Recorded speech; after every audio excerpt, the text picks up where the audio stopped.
with zigzag lightning, flashing and frightening the tiny snail on the tail of the whale.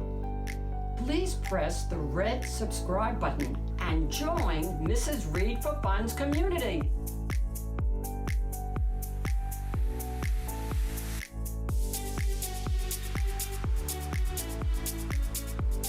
Hi everyone, this is Mrs. Read for Fun, and the book that I'd like to share with you and your family today is The Snail and the Whale by Julia Donaldson, pictures by Axel Scheffler.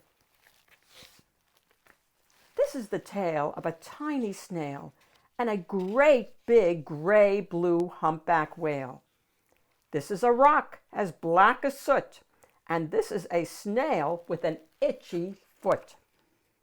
The sea snail slithered all over the rock and gazed at the sea and the ships in the dock. And as she gazed, she sniffed and sighed. "The sea is deep and the world is wide. How I long to sail," said the tiny snail. These are the other snails in the flock, who all stuck tight to the smooth black rock, and said to the snail with the itchy foot, "Be quiet, don't wiggle, sit still, stay put." But the tiny sea snail sniffed and sighed, then cried, "I've got it, I'll hitch a ride." This is the trail of the tiny snail, a silvery trail that looped and curled, and said, "Ride wanted around the world." This is the whale who came one night when the tide was high and the stars were bright, a humpback whale immensely long, who sang to the snail a wonderful song of shimmering ice and coral caves and shooting stars and enormous waves. And this is the tale of the humpback whale. He held it out of the starlit sea and said to the snail, "Come sail with me." This is the sea, so wild and free, that carried the whale and the snail on his tail to towering icebergs and far-off lands, with fiery mountains and golden sands. These are the waves that arched and crashed, that foamed and frolicked and sprayed and splashed the tiny snail on the tail of the whale.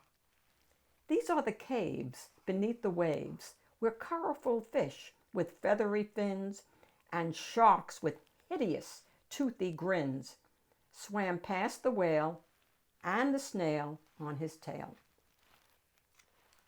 This is the sky, so vast and high, sometimes sunny and blue and warm, sometimes filled with a thunderstorm, with zigzag lightning, flashing and frightening the tiny snail on the tail of the whale.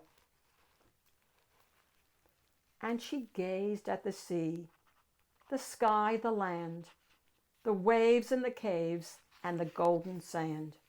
She gazed and gazed, amazed by it all. And she said to the whale, "I feel so small." But then came the day the whale lost his way. These are the speedboats running a race, zigging and zooming all over the place, upsetting the whale with their ear-splitting roar, making him swim too close to the shore. This is the tide slipping away. And this is the whale lying beached in a bay. "Quick, off the sand, back to sea," cried the snail. "I can't move on land, I'm too big," moaned the whale. The snail felt helpless and terribly small. Then, "I've got it," she cried, and started to crawl. "I must not fail," said the tiny snail. These are the children running from school, fetching the fireman, digging a pool, squirting and spraying to keep the whale cool. And these are the villagers shouting, "Hooray!" as the whale and the snail travel safely away. Back to the dock and the flock on the rock, who said, "How time's flown, and haven't you grown?"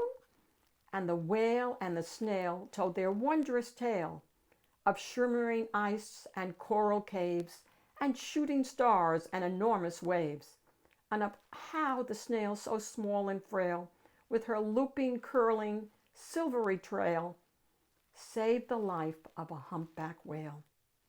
Then the humpback whale held out his tail, and on crawled snail after snail after snail. And they sang to the sea as they all set sail on the tail of the gray-blue humpback whale. The end. Let me know in a comment if you could hop on a whale, where you'd like to go. This is Mrs. Read for Fun. I'll see you all next week. And please give me a like. Bye, everybody.